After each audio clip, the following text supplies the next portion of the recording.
Welcome to the Only Land Fan Show. My name is Kendall Lejeune, and our guest today is Alan Quintero.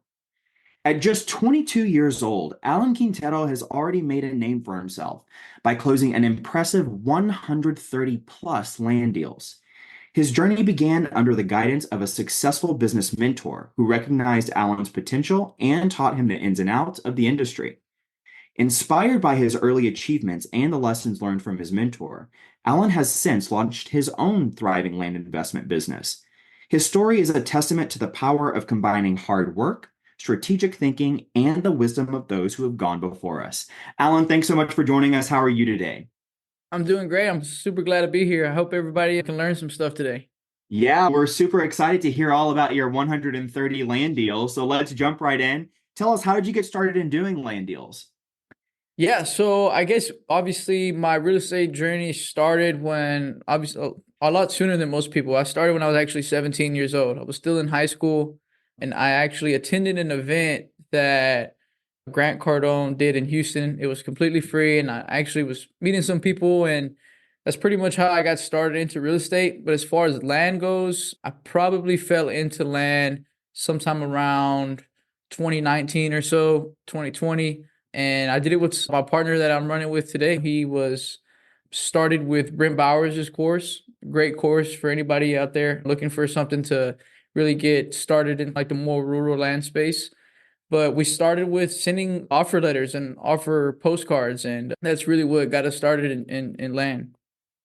Love that. So I'm going to back up a little bit because you went to a Grant Cardone course. Now you're a workshop. You're in the Houston area. Is that right? Yeah. I'm from Houston, born and raised. Excellent. Used to live in Houston for about 12 years. Houston has a big part of my heart for sure. So you went to this Grant Cardone event and then you met other people. Definitely the power of networking right there. But how did you start doing real estate deals? How did you go from I was at a Grant Cardone workshop at 17 years old and now I'm doing real estate before you even got into land? How did that Yeah. work out? A lot of the people that I met that day were most of where the help came from. I had an older man that has been a landlord for probably over 30 years, and he was explaining to me what wholesaling was, how to talk to tenants, and he would let me on the phone while he's talking to tenants and screening them and negotiating with sellers and even meeting private money. And I was able just to soak everything up, and I started to drive for dollars using Deal Machine. I built a list and I was sending mail because in the beginning I was terrified to cold call. So a lot of people. So yeah, I was sending a lot of direct mail, and we ended up getting a phone call from one of the mail pieces that we put out. It was a inherited type of lead. The father had just passed away, and the daughter was out of state, and she just didn't really want to do anything with the property. She wanted to just pretty much offload it. And yeah, we got it under contract. I contacted a couple of people in my network that I met throughout those months of driving for dollars and generating leads. And I was able to pretty much get some help hands on and lock the deal up. And as well as dispositions, we had some help with that as well. That's fantastic. What I love so much about your story is that you started not from a place of, hey, I have hundreds of thousands of dollars of capital to get started. When I hear terms like driving for dollars and things like that, I know that you were in the hustle, you were in the grind in that very beginning. And so there are lots of people that may be listening to this that are in that same phase of trying to get something rolling, trying to get something going. So what advice would you have for someone who is hungry? Think back to your 17-year-old self who's listening. I don't really know what I'm doing, but I know enough to be dangerous and I know enough to try to get these leads. So what advice would you have for people in that particular stage?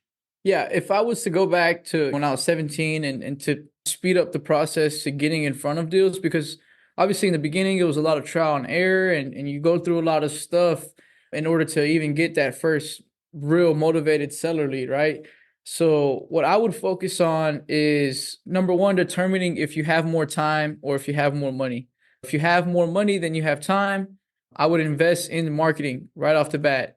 And I would just either do focus on cold calling, sending RVMs. Direct mail is my favorite. It's worked for us since we started. And I would just focus on generating leads, and I would go network with people at these local real estate events in your local market and meet all the big players, see where they need help with in their business. And while you're out generating opportunities, you can call on these people. They're your friends, they're your allies. You need to go and create allies because you're never going to know A through Z every single step. So what helped me a lot was the ability to just pick up my phone and call somebody who's been doing this for a couple years and avoid all the mistakes that I probably would have made without that. But if I was to start all over and I was looking to get to something as fast as possible, it would be spending money on marketing if I have the dollars, or generating leads and making offers. It's going to come out to those three things. Yeah, I love that. I love what you said about networking and especially the term allies, because we hear a lot of the time that you don't have to know everything. You just have to know people that know everything. So as long as you can connect to those people. I think that a lot of people listening to this have all gone to their fair share of like in-person workshops or RIA events or something like that. What are some of the strategies or approaches that you take when you do go to these events? Let's say you don't know a single person. How are you meeting these people? What are you saying? You're just walking up and saying, "Hey, like, can I be your ally?" Tell me how you approach that. Yeah, and the first thing is you're gonna have to break out of your shell. One thing I would recommend is going by yourself. You don't need to go with a friend that you already know everything about them and their entire life story. You need to go out and meet new people that have no idea who you are and you don't know who they are. And a lot of the times, those are the relationships that are gonna change your life. And yeah, I would say number one, probably consider going alone. So that way you have no choice but to get to talking to people. And yeah, definitely just tell everybody what type of business you're trying to build. If you're trying to wholesale, if you're trying to buy land and flip land, owner finance land, just tell people your objectives. And a lot of the times, especially when you're newer, especially if you're younger, people want to help you. And that's really what helped me get into rooms and just be friends with people. You got to care about people. You have to be a good friend. That's really good advice. I love talking about this component, this mindset piece around getting started. So let me ask, Alan, are you an introvert or an extrovert? When you go to an event, are you naturally, I need to shake every hand in the room, I love doing this, or is it like I need to warm up a little bit? Yeah, What do you fall? I definitely got some warming up, and I have a social meter. It starts to shrink after a while. Got it. Got it. So then how do you psych yourself out? Because these events are not like 9 hours long. You don't have a whole lot of time to warm up. So what do you do when you're going through like your mental, how do you psych yourself up to go to these events and say, okay, go shake some hands out and go meet some people? It all starts with intention, right?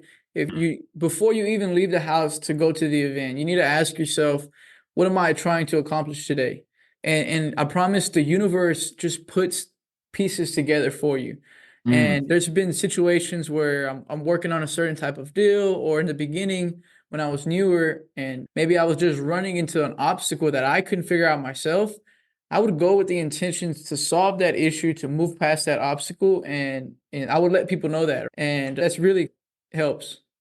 Man, that is one of the hugest secret keys is that intention, and that are you being intentional with what you're doing? Because I think that there's something like energetically that will, like you said, if you have that intention, like it will draw that solution to whatever problem it is. You may not even know what the problem is, just have an intention to get to the next level. So I love that. Thank you for sharing that with us. You've mentioned that you had lots of allies, you had a mentor that really helped you to get going. Talk to us a little bit more about how you learned. You mentioned Brent Bowers. Brent is fantastic. We've had him on the show. He's really loved interviewing him. He was really great to chat with. So talk to us a little bit more about how did you learn?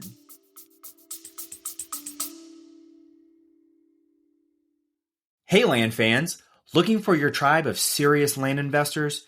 Join thousands of your fellow land lovers in the Only Land Fans Facebook group. We're talking real deals, expert strategies, and game changing connections you won't find anywhere else. This isn't just another real estate group, this is the community where land investors come to level up. Join us at onlylandfansgroup.com and join the conversation today. That's onlylandfansgroup.com. See you there.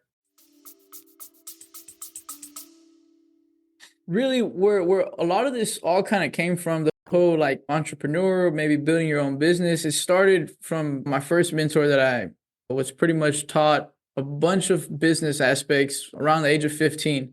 If you're from Houston, you probably know Mattress Mac. I worked for him since I was from the age of 15 to about 20 years old. Wow. And yeah, save you money, man.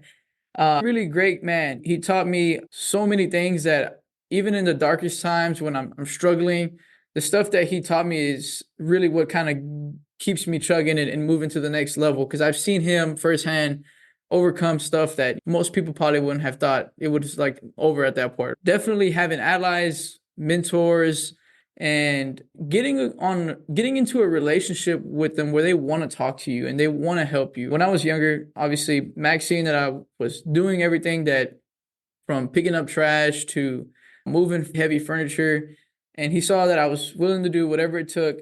And eventually I got into the sales floor. Where I learned was being able to talk to the people who've been in sales for 20 or 30 years and the top performing people. What are the habits that they had? What are the traits that they had? And I started studying where excellence lied, right? Just picking things from people. As you meet people along the way, you like something about this person and they do this thing really well a certain way. And you just take a little bit of everybody and you give them credit, of course. Yeah, that is incredible. Success leaves clues, and that is so true. And yeah, talk about a Houston legend, Mattress Mac. What I can't wait to dig into that a little bit more.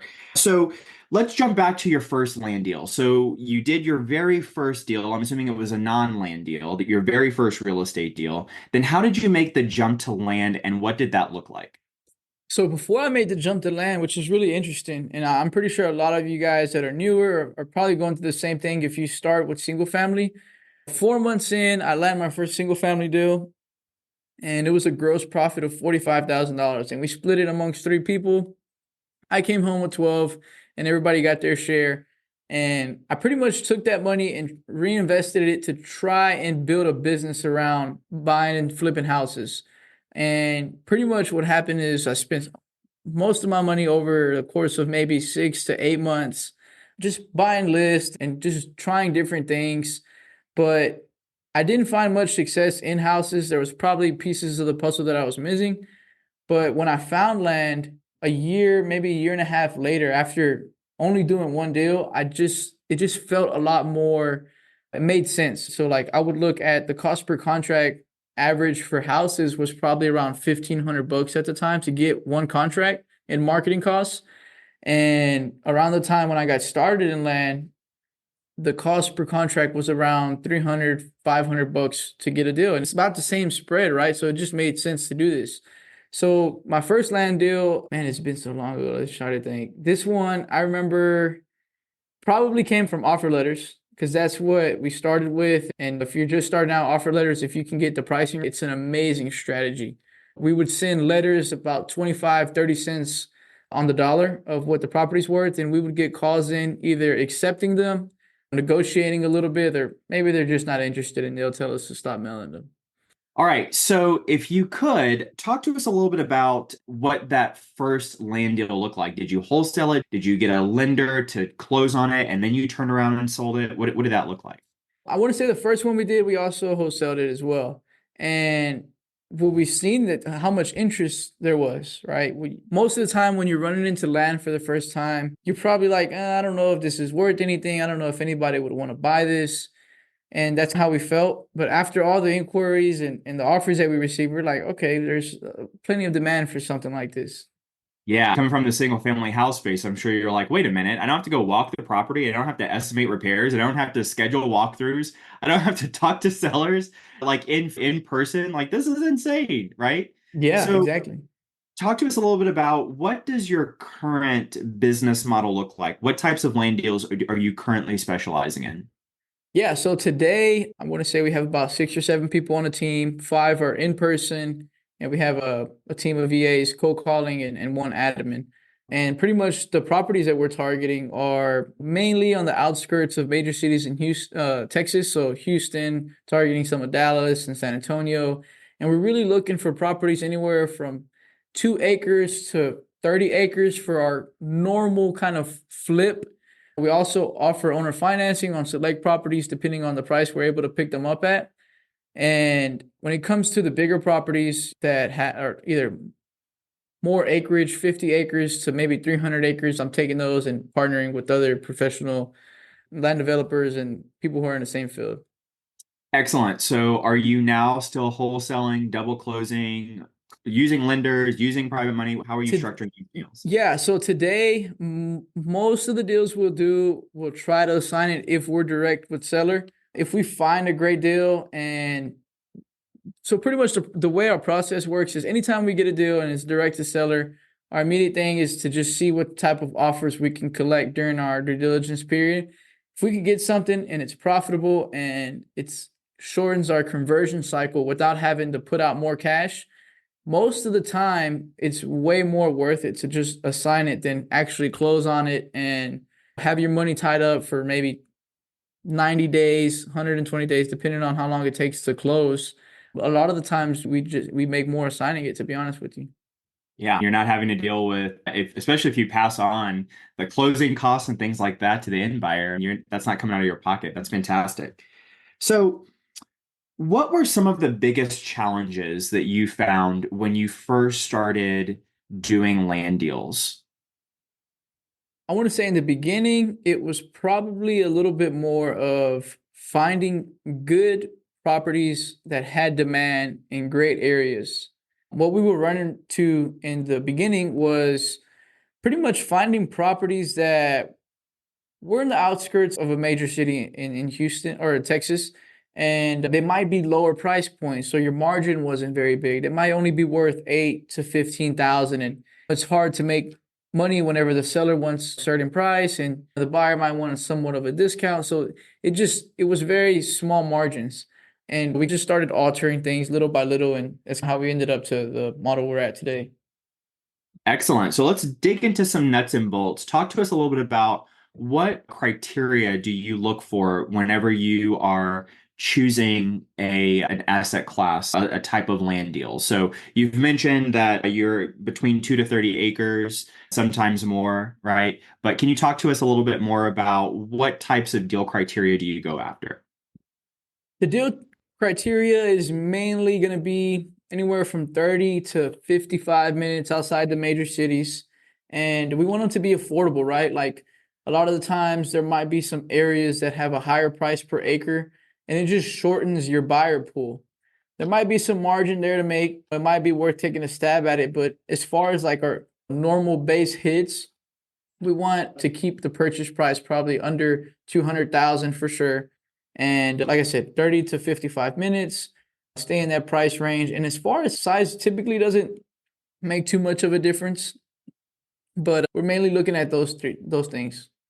Gotcha. And what is the minimum value for these properties that you would take a look at? I would say nowadays we're probably definitely north of 50,000 Hmm. just because we like to definitely have some margin there. For sure. So, can you talk a little bit about, you mentioned direct mail, you've mentioned cold callers on your team. Talk to us about what types of marketing methods are you finding that are the most effective for you right now? Yeah, I'll start from the top actually. So the number one marketing method that has been the most fruitful for us since the beginning of our business is going to be direct mail. It costs a little bit more, but it's going to be the best quality of leads. And probably the second thing as of right now, today, is going to be RVMs, ringless voicemails.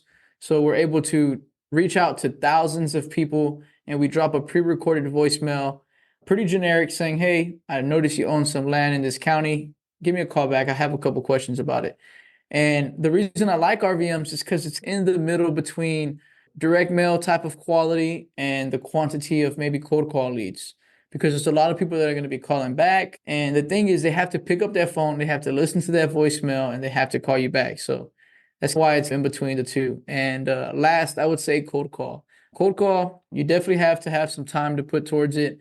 And you're going to need more leads to a contract. In land, it's still not as bad, I would say, as single family, where I know the industry standard is 1 in 50 leads. But I would still say if you're starting with a budget and you want your dollars to go farther or be more impactful, I would say direct mail or RVMs. So, can you talk to us a little bit about, for the direct mail piece, how many mail pieces are you guys sending out a month? So I'll start off how it was when I started because nowadays it's a lot different. When I started and we started consistently sending direct mail, I was spending about $2,000 to $2,400 a month, and I was consistently spending anywhere from $500 to $700 a week. Pretty much the way I was able to do that was because I had a sales job at Gallery Furniture. I was in sales, so I would stack my money, I would save some money, and I would just have this different bank account. I would save it in a different bank account so I know I didn't touch it, and I would just slowly drip from that money. I didn't have any big credit card limits or anything like that, and I would consistently get at least 1 to 3 contracts a week by just doing that. And today, obviously, our business looks a lot different, and we're probably sending about anywhere from 8 to 10,000 letters a month. And yeah, it's direct mail is still definitely one of my favorite marketing methods. Excellent. And so your direct mail pieces, are they blind offers? Are they neutral letters? Talk to us a little bit about what the flow looks like. Yeah, so pretty much when we drop a campaign, nowadays we're doing more neutral letters. So we're just seeing, hey, if you're interested in selling, pretty much give us a call. Because having to price more properties in wider spread areas becomes a lot difficult, especially in Texas, where it's actually a non-disclosure state. And a lot of the properties don't actually show what they sold for. Some of the stuff trades off market. So it's difficult to be able to price general areas unless there's a bunch of comps on the MLS, how it was when we started. So Right. today we're just sending neutral letters, and about 2 to 3 weeks after they land, we'll skip trace that same list and maybe take everybody out that has already called in from direct mail, and we'll either do a RVM or run it through our cold call team, and they'll pretty much just call and say, hey, we sent you some mail recently. I just wanted to see how you felt about it, just to open that conversation up again and see if they even received it.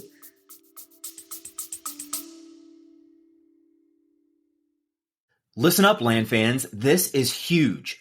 We're bringing you the one and only Pace Morby, star of A&E's Triple Digit Flip and the mastermind behind $450 million in real estate deals. He's coming to our virtual meetup on Thursday, December 5th to share how he's applying his creative financing genius to land deals. Head to olfmeetup.com to save your spot today. That's olfmeetup.com. This is the kind of opportunity that changes everything. Excellent. And so when you are looking at your sort of marketing cadence, so you're first sending direct mail, usually neutral letters. If they don't respond, then you're dropping an RVM or a cold call. So what happens if a lead doesn't respond to any of that? Are you retargeting those leads at any point, or what does that look like? So now we are sending mail to the same campaign, but the list just gets smaller, right? We start to clean it off once we get responses from RVMs or cold call, or even from the direct mail itself. And the list will get smaller and smaller, but we will retarget the list because sometimes it takes 3 to 4 mail touches for them to give you that call. Right, absolutely. So let's say they do get a mail piece. It's a neutral letter. It drives them to a phone call. Talk to us a little bit about the structure of your company. Who do they talk to whenever they call in? What's the next step in the process? And how do you get that lead to convert to a contract? Yeah, direct mail, and for ringless voicemails, we route them directly to the acquisition that we have. We have one acquisition that's in person, and it gets directly routed to him. He takes the call and he qualifies them. He goes down the how long have you owned the property for, and he gets the history of the land. What were your plans when you originally bought it? And you start to go down this story and you ask pretty much what changed. So now you have their motivation, how long they've owned it, what they planned in the beginning, and what changed. And then we start digging into their ideal timeline to sell the property, maybe a price range or asking price, and decision makers. We want to know who's involved in the sale of the property. So after we do that, and he asks some questions about property characteristics as far as like utilities and if they have a survey and just some minor details that we'll be able to also research ourselves. So after he has that initial conversation, he's going to pretty much put all the notes into our CRM, and we use monday.com. That's pretty much, I built it out since the start of our company.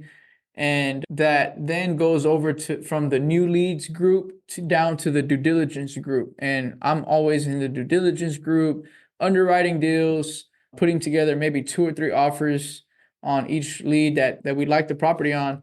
And yeah, so I'll move it to make offer and he'll go ahead and make the offer and negotiate, go back and forth. Or if I need more information, I'll make sure to put that before we put a final offer.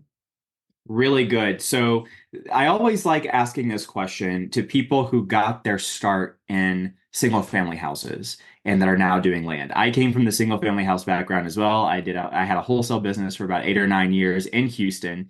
And so I talk to a lot of land people who came from the single family space, and they say that one of the big questions that they ask is, how do you find motivated sellers? How do you find sellers that have the same pain that these homeowners had? So my answer to that is I found really quickly whenever I jumped into the land space that these owners had a very different type of motivation from the homeowners that were about to lose their home. So can you talk a little bit about what does motivation look like to you when you're talking to a seller for the first time to see if this person might be a good fit to do a deal with? Yeah, so I think the first thing I like to start out with is you have to understand the demographic of people that are selling the properties, right? Once you put that into consideration, you understand that owning land is a motivation itself to sell. It's not producing any income. And you got to think, like I said, the demographic of people. Typically, they're over 60 years old, and a lot of them are retired, they don't work, and they don't have $3,000 to $6,000 to spend a year on taxes. So what you have to consider as well is you have to think about the average person in America or the average person in your market. They're almost one financial disaster away from being down to zero or under. With that being said, a lot of these landowners, they need to pretty much liquidate this property or this asset that's illiquid, that doesn't produce any income, and it's just costing them money every year. And I feel like that's where most of our businesses came from. Excellent. And so if someone is only wanting full market value for their property, how do you guys go about negotiating the price with them? Does that automatically disqualify them, or is there a process that you guys go through when negotiating? Now, if they're asking retail value and it's a property that I like, it fits all the boxes, we'll still make an offer and we'll put a couple offers in, to be honest with you. We'll either put a cash offer on a price that we'll actually buy it at and a price that will close super quick.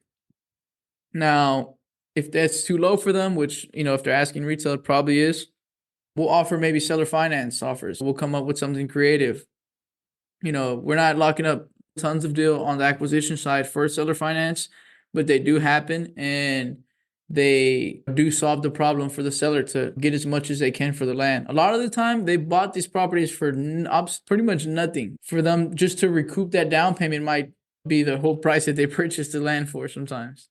Yeah, that's great. So, can you talk a little bit about what your follow-up processes look like? Because I know there are lots of people that are in the land game, they're in the real estate game in general, and they're like, how do you stop a seller from ghosting you? So, can you talk a little bit about what your follow-up processes look like to help that? Yeah, for sure. So after we make the initial offer, if it's somebody who's relatively interested in moving forward, we're calling that person every single day until we can get something done. Let's say they stop answering. We have a group where pretty much they go to no answers, and we go back and we touch that group at least on a weekly basis or every other week, and we just try to see who we can squeeze out of that list. We'll rotate phone numbers, we'll send text messages, we'll triple dial, leave voicemails. That's pretty much what it takes. A lot of times you're going to be making hundreds of calls and you're not going to get nothing. But once you just need one answer, and there's actually a deal like that. Actually, I can even talk about a little bit where we called the seller 16 times and no answer at all. And finally get him on the phone. His asking price is already in the money. And we ended up assigning it. I think that one we made $68,000. So if you're not calling the people who are not interesting, if they're not calling the people who are not answering, you gotta be on top of that. Yeah, that's really good. So, Alan, can you talk a little bit about how you built your business What did that look like? The process that you took to go from doing that first land deal to now you're at 130 plus land deals. You've got 6 to 7 people in person. You've got a virtual assistant team. How did you grow? What were the steps like for you? Yeah, so what really made the change is whenever I realized that I'm not very interested in being so much in the real estate business, but more in the marketing and sales business. Because I know if I'm trying to buy every single property that I come across, at one point, and I ran into this situation where we were buying more properties in the beginning, we run out of money, right? Another deal comes and you only know what you know. You peaked out at the moment, right? Your money's tied up in all this land. And yeah, things are selling, but it takes some time to recoup. And when I started to shift my focus towards more wholesaling and finding ways to enter deals with less cash, it's whenever we realized that we can go faster that way. So instead of buying one lot at a time and or a couple lots at a time, we started to look at it that way, and that allowed us to see things clear when it comes to moving faster. And so we wanted to move in volume, and we wanted to also have some margin. So just small tweaks here and there. You have to spend a lot of time alone and reflect on where maybe your inefficiencies are and how you can make them more efficient. The way my mind works, I usually relate back a lot to what I learned at Gallery or with Mattress Mac. And I would see the way he ran his business, and I would pretty much just try to replicate it and in our world. So If you're enjoying this episode of the Only Land Fans podcast, please let us know by subscribing and leaving a review. Now let's get back to the action. That is very cool. So who was your first hire in the process of growing your business? yeah, so in the beginning, it was me and a partner, Abamel Jimenez, AJ, and he pretty much handles all the disposition. So we split the task pretty much in the middle. In the beginning, I started marketing. I would generate leads, and I would do the acquisition side. And once I had a contract or closer to a contract, he would also do the transaction coordinating and the disposition. So he would send a contract, and then he would worry about selling it. So in the beginning, we did about 10 deals together before, I think it was 2022. And we did a couple, we saved all our cash, and we brought on another pretty much equity partner, and he focused on like pretty much marketing director is what his title is.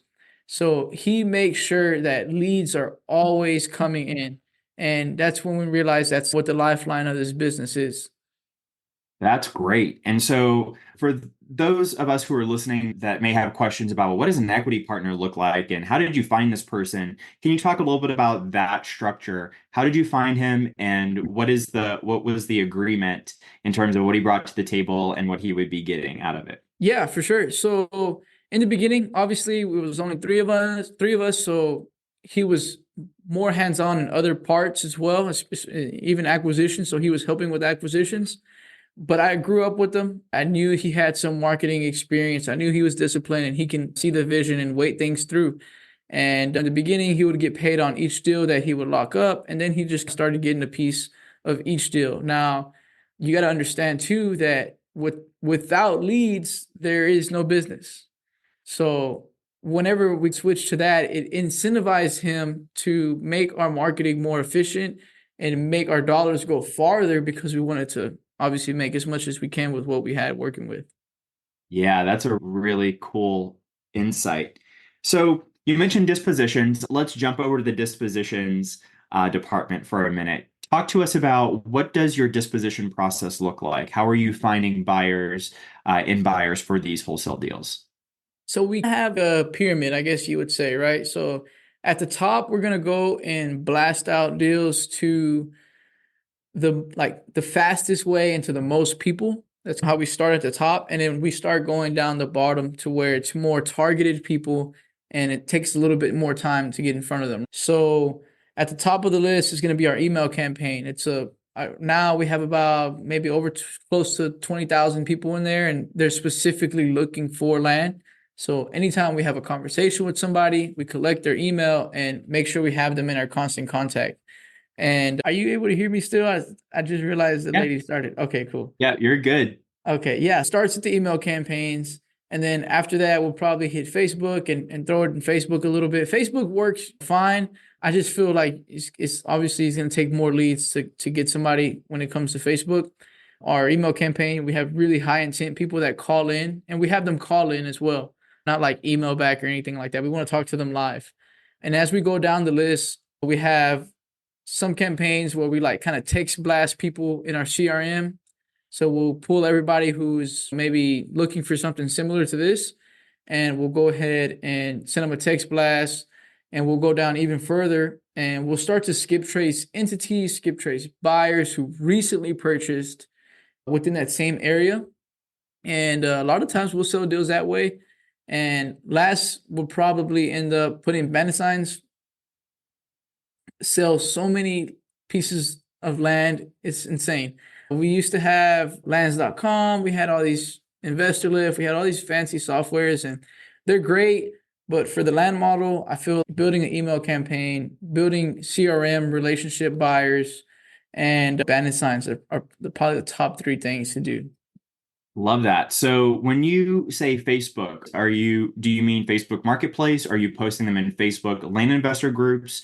What exactly are you doing on Facebook? Probably both. We're posting them on Marketplace and in various different groups as well. Excellent. Talk to us a little bit more about your bandit sign strategy. Are you putting the signs on the property? Are you putting the signs like at major intersections near the property, throughout the neighborhood? Tell us all the things about the bandit signs. Yeah, so if you're assigning it, do not put it on the property. You're going to run into some issues. But pretty much you just want to put land for sale. You want to put a phone number, and you want to put like a size range so people can call you and you can get a chance to pitch it. If somebody's looking for 5 acres and you got 3 acres, just put 1 to 5 acres and put need to sell land, call now. And you put these properties near all the high traffic areas, but you also want to be intentional because you got to think about people are going fast in a lot of these areas. You want to go and put them where people stop and slow down, and stop signs and banks and gas stations where a lot of traffic is moving and people are going to see them. Yeah, that's great. So you brought up a really interesting point. You didn't want to put signs on properties that you are wholesaling. So when you are talking to the sellers and you are acquiring the property, you're locking them up under a contract, how do you position yourself? Do you position yourself as a wholesaler, as an end buyer? How do you have that conversation about what you're going to do with the property? So we present it and we let them know from the beginning that we have multiple exit strategies on each property, which is the truth. Because at the end of the day, if it's a great deal and I'm getting at a price that I love it at, we're always going to buy it, right? I'm not going to let a deal go through just because I don't want to buy it cash. If I'm getting it at 50 cents or under, it's always worth the buy. Now, we'll also let them know that sometimes we owner finance these properties. So another thing that we do is while we're under contract with the seller, we'll pitch terms and we'll just cover the difference if there is a difference. Sometimes the down payment covers the purchase price of the land. So that's another thing. But yeah, we position ourselves to where we don't have to pretty much hide anything. We let the seller know that, hey, we got some pretty much a couple of different exit strategies. Some of that looks like in bringing on a partner. And that's pretty much what if we do, that's pretty much a signing is what it looks like. Got it. Now, have you ever had a situation where a seller sees their property on Facebook Marketplace, or somehow they find out that you're shopping the property for buyers? Have you ever had that situation happen before? It happens every now and then. Nowadays, we try to keep details minimal and we let buyers reach out to us and we have that conversation from there. But since we do use 2 names, like on the acquisition side and disposition side, that's also like another layer that protects us. But even if they do, we just completely transparent with them. Yeah, anytime we get a property under contract, we go ahead and start marketing it because we want to generate some buyer leads before we have to close on it. But I don't like locking properties up higher than I would like to close on it most of the time. So, of course, yeah. So what happens if you are in this wholesale model that you're trying to find a buyer, you can't find a buyer? Let's say that all of the offers that you're getting in is significantly lower than what you have the property under contract for. How do you approach it after at that point? Do you go back and renegotiate, or what does it look like? So usually we don't really like to go back and renegotiate deals. We like to get our numbers right on the first time, and we want to obviously offer very conservatively in the beginning. Every now and then that does happen. We'll pretty much let the seller know some of the feedback we've been receiving. A lot of times there's issues with the property that cause it to be that way, right? Sometimes when you're behind the computer and you're running deals and you're analyzing comps, there's stuff that you can't see from the computer that's in real life on the land. So sometimes there might be like a hole in the middle of the property and you just can't tell that from somebody has to go out there and look at it. We pretty much bring in a couple things into consideration. And if they decide to come a little lower, then we're not going to try to get rich off of one deal. We'll make what we can and we'll move on. And that's pretty much how it works whenever our offers are coming in a little low. Excellent. And you mentioned that you guys have two names, one on the acquisition side, one on the dispo side. Can you talk to us a little bit more about that? Yeah, sure. So I know a lot of times when, and especially in the single family world, that happens a lot. Somebody will get caught on trying to wholesale a property and they'll use, or sometimes they'll even be able to search up their website name and they'll realize that there's some people that have the same inventory on the website that they're trying to sell. So it's just a way to just separate things. And it's been successful for us since the beginning. And we really don't run into that problem too much. Yeah, that's very cool. Very cool. So, what are some of your main deal breakers when you're looking at properties? Right now, I would definitely say it's going to be floodways. Floodways are usually always a problem. Even if somebody gave it to me for free, a lot of the times I'd probably even pass on it. On floodway property. So no floodways. And is it a requirement that the property have, especially these rural acreage parcels, is it a requirement that they have utilities, or how do you approach that? Well, it's a requirement that they have at least have access to water and sewer and electricity, right? Because if it doesn't, then it's something that the person on the end buyer is going to have to deal with. And a lot of the times we're selling to people that they want to build a house on here in the future. We're not just selling to investors. We're selling to people who have plans with the property. And as long as it fits their plans, it's whatever goes at that point. Got it. So your end buyers are typically like where they want to build on it. They're retail buyers, right? Yes, I absolutely love dealing with retail buyers rather than trying to sell everything to investors. Excellent. So if someone's listening to this and they want to get started in the land game, they're brand new to the land industry. What are some of the most important needle moving actions that people need to take on a daily basis to make sure that they are doing what they need to do in the land business? Yeah, no, that's a great question, actually. When I first got started in real estate, like I said, I mentioned I spent about a year and a half, maybe a year, cold calling, talking to sellers, trying to get a deal. And I actually paid a good buddy here in Houston, Will Nicofaro, Yeah. and he used to do like coaching sessions. So I paid him for a coaching session, and pretty much the main things that I learned from that I still continue to this day is generating leads. You have to spend time generating opportunities, and you have to make offers every single day. For us now, our goal is to make 100 offers a month. So that's 5 offers, 5 business days is 20 days. We're trying to aim for at least 80 to 100 offers a month. And that's what moves the needle forward every single month. That is huge. I know that, especially that was one of the lessons that I learned when I first got started. It doesn't matter how great you think your list is, how targeted it is, like you have to make offers and it has to be a lot of them. You got to take a lot of swings in order to get consistent deal flow. Exactly. And then it then starts to depend on what type of list you start running through, because then you're going to start realizing you might be swinging for base hits or you might start swinging for home runs. So that's why it's important to consider what type of list you're marketing to.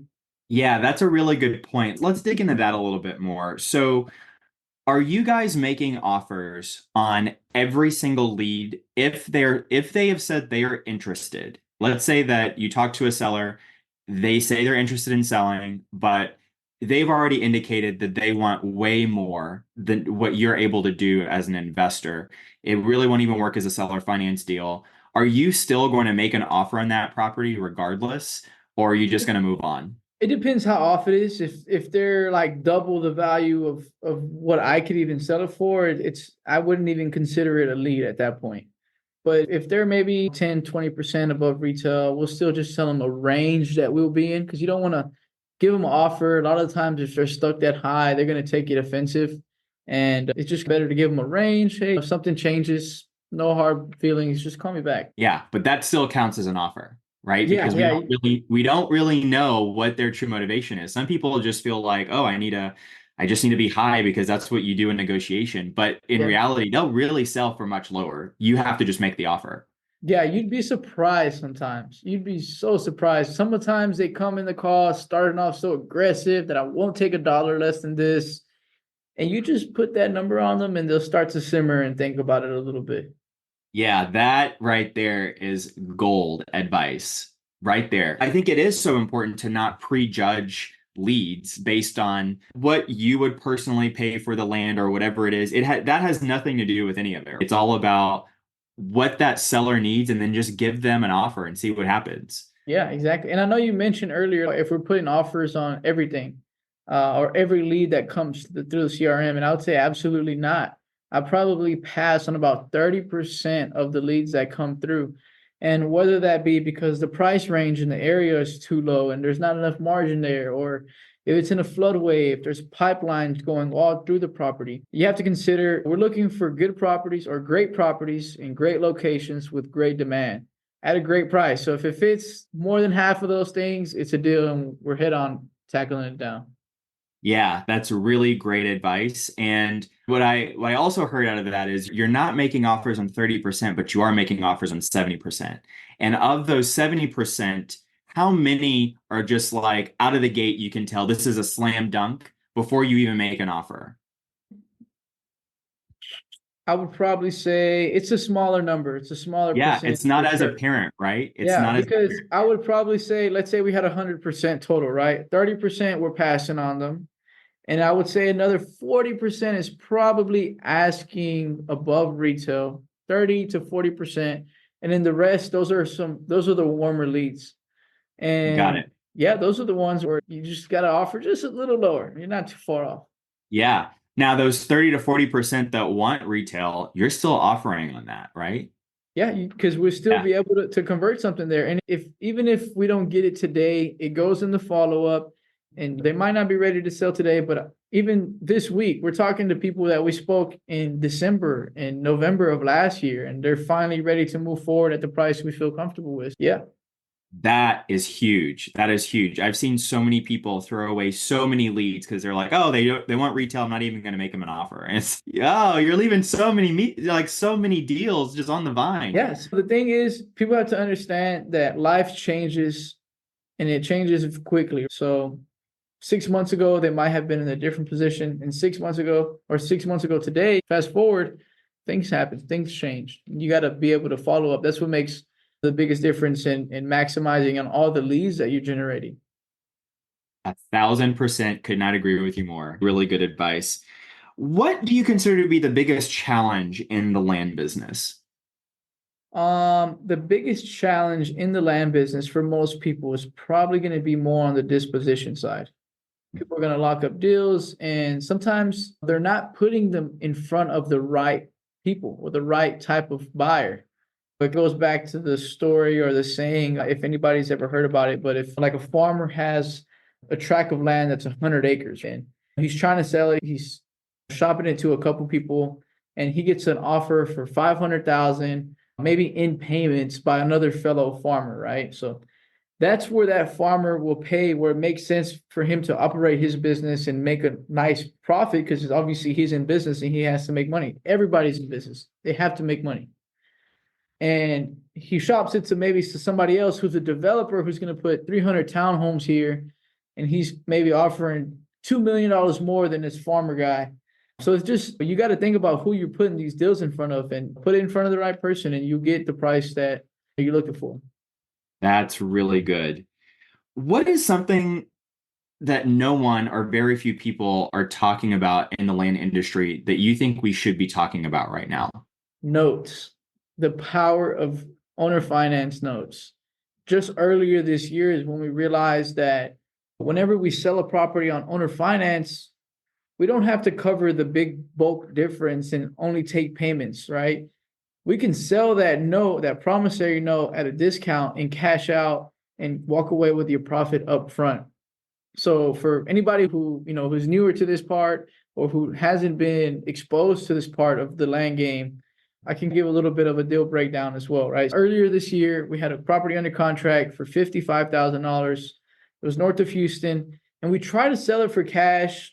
It was worth all day about 110,000 or so, maybe 105, but nobody was willing to pay for this property. We were trying to give it away. I think at one point we even dropped it to $70,000 cash, but it didn't work. Nobody was biting.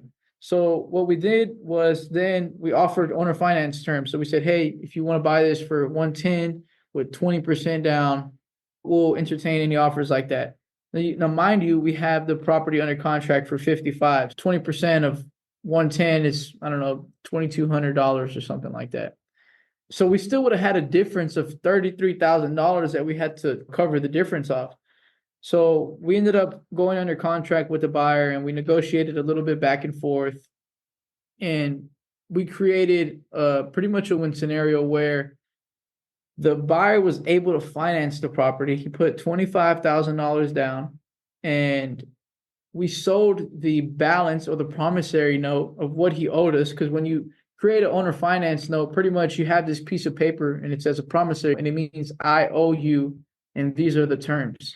So he owed us $79,000 at, I want to say it was 8% interest over 60 months. So he had a pretty high payment. It was like $1,600 a month. He wanted to pay it off quick. So what we did was we sold the promissory note of $79,000 for around, I think it was $53,000. So now we have a cash, this promissory note in real cash at the title company, not real cash on my desk or anything. We keep the down payment. We pay the seller the difference. So they walk away with their 55 grand, and we ended up walking away after fees and everything, closing costs, with 20,000 net profit. But instead, we were going to have to fledge out 33 grand. Instead, we're walking away with a $20,000 check at closing. So that's something that's not being talked about much. And I think that especially in land, since you can't just go to a bank and get financing, this is going to help a lot of people sell properties a lot faster. Yeah, that is gold. So if someone is used to doing traditional cash flips and they want to start getting into notes, what types of resources would you refer them to go check out? Hey, go learn here, or go watch this, or what are some good resources? This is a great book to get started with. John Alexander, Yeah, absolutely icon. How to Flip Discounted Notes, and you can get the book off Amazon. It's a great book. It's very simple to understand, and once you understand this concept, it opens you to a whole different world of land investing. Like there's so, before, when I got into real estate, obviously a lot of people's goals are to own a lot of properties, own rentals, and get cash flow. But after I learned the power of notes, I think I'd rather become a bank. Yeah, I talk to a lot of people that they say that's the evolution that they've been on, is that they were at one point a real estate investor, a land investor, and then they've evolved into being the bank, and now they're just a lender. Very cool way to leverage money for sure. So, Alan, what do you consider to be your superpower? I would say my superpower is probably anything that we put together. I'm usually thinking more at scale. Like, how can we do this? How can we do a lot of it? And how can it be efficient? And that's how we ended up to where we are today. Yeah, 130 plus deals, not too shabby. What are some of the biggest things that move the needle for you in being able to scale that quickly and do that kind of volume? I would say it's focusing, like you mentioned, like what I'm good at and what I enjoy to do. Yes, I can talk on a seller, and yes, I can lock a deal up. Maybe not. You just got to pretty much feel comfortable with taking yourself off the spotlight and being able to put other people in position to be a part of something, right? And that's pretty much what we created here. Everybody feels like they're a part of the Easy Land family. That is beautiful. Yeah, company culture, massive, so important. What's your personal definition of success? For us, for at least for me, at one point, our life changed a lot and we weren't really able to have a lot of things. And we're not really so much about like glamorous things and fancy things or new cars and stuff like that. But instead, just to be able to support your family, take care of what you need to take care of, and be able to put people you love in positions to do better for themselves. Yeah, that's beautiful. Who are your favorite entrepreneurs, business owners, thought leaders that you like to read or follow?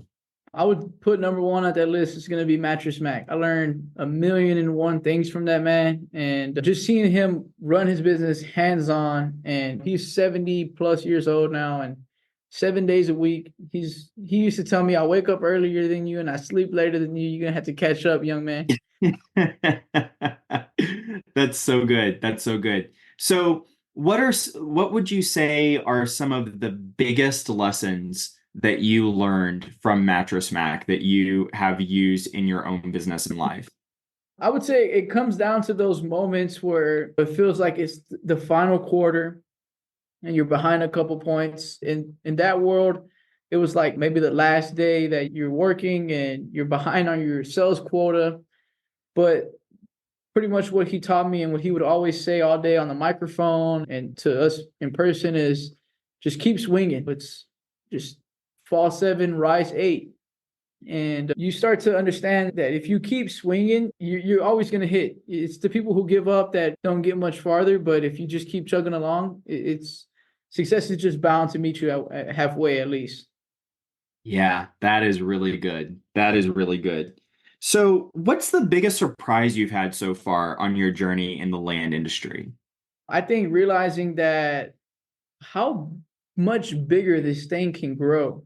Like Anthony Ganoa and Daniel Martinez from HiveMind talk about how much dead equity is in land in just the state of Texas.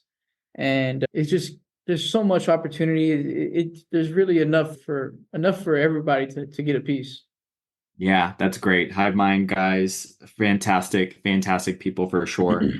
What's your biggest passion or goal you'd like to achieve at this point in your life? I would say today I have this 10x booklet that I still use today. And I write down like my main goals in life and where I'm headed. And I would say probably like the top two is gonna be I want to build like a hacienda acre, like 20-acre ranch for my family for us to go out there and just enjoy the simple things, right? No electronics, just out there spending quality time. And I definitely want to be able to retire my mother through investing in notes. She's been there and she's taken care of us through all the times that in my younger days when life would get pretty rough. And yeah, I want to make sure I'm able to repay her. Yeah, I love that. Mothers are special people for sure. And I love that that is what lights you up so much. So, what makes you feel inspired or like your best self?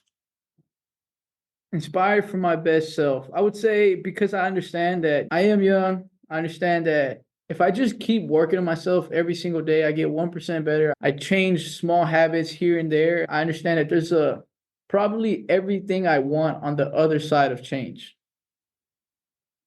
That's really good. That's really good. And for maybe there are people that are a little bit younger than you, or maybe around your age that are listening to this and they're like, man, I just can't get out of this hustle grind. What would you say to them? You have to put your head down and you got to embrace it. Instead of dragging yourself along the whole way, you have to enjoy the journey. And I had an issue with that myself. I felt I don't have this yet. I don't have that yet. But when I started enjoying everything that came with what I was blessed with, it just, even the issues, even the problems that come now, I'm grateful for them because I know once I overcome this, once I do this a couple times, it's going to get easy. And it's the truth. Like I look back and a lot of the things that were problems before, it's just another day now, today. Yeah, I love that. I love that. You have gotten better at handling those things, so it's no big deal for you. That's Yes, awesome. exactly. That's awesome. So I want to thank you so much, Alan, for giving to us today. You've been so generous with your time and your knowledge. What resources or connections are you currently looking for? How can we give back to you? I'm always working with people, doing JVs, also for bigger tracts of land, looking to partner with people on deals similar to that. We have the team, we have a lot of knowledge, we can get deals sold. And yeah, that's the main things. So if someone wants to reach out to you, wants to JV with you, how can they get in contact with you? The best way would be through Instagram. You can reach me on Instagram anytime. It's Alan, ALANH Quintero, Quintero is the last name. And I actually have a Discord as well. And we do weekly calls on there, teaching people who are just getting started in land and helping people along the way. That's fantastic. And we can get information on your Discord on your Instagram as well. Yeah, for sure. Just shoot me a DM. Maybe just put Discord and I'll make sure I get the link over to you. Awesome. And we'll definitely put your handle in the show description. That way people can reach out to you. I want to thank you so much again, Alan. So thank you guys so much again for all of you joining us. This has been absolutely fantastic. Join us next week. We'll have more content, more interviews coming up for you at Only Land Fans. Until then, take care. We'll see you in the next one. Bye-bye.